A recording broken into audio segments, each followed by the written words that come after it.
পটুয়াখালীতে সক্রিয় মৌসুমী বায়ুর প্রভাবে উপকূলীয় বৃষ্টিপাত, সাগর উত্তাল। সক্রিয় মৌসুমী বায়ুর প্রভাবে পটুয়াখালীতে বৃষ্টিপাত অব্যাহত রয়েছে।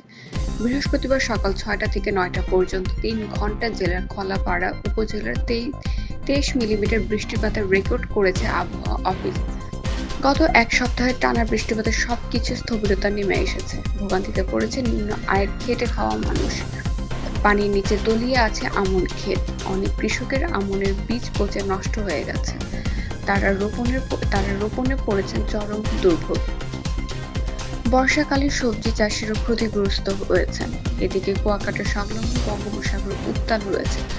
বড় বড় ঢেউ তীরে আছড়ে পড়ছে। স্বাভাবিকের চেয়ে নদ-নদী পানির উচ্চতা ২ থেকে ৩ ফুট বৃদ্ধি পেয়েছে। এতে প্রতিদিন ২ দফা জোয়ারে নিম্নাঞ্চলের ঘরবাড়ি প্লাবিত হচ্ছে। তথ্য ও চিত্রে পটুয়াখালী থেকে মোহাম্মদ জহিরুল ইসলাম চল।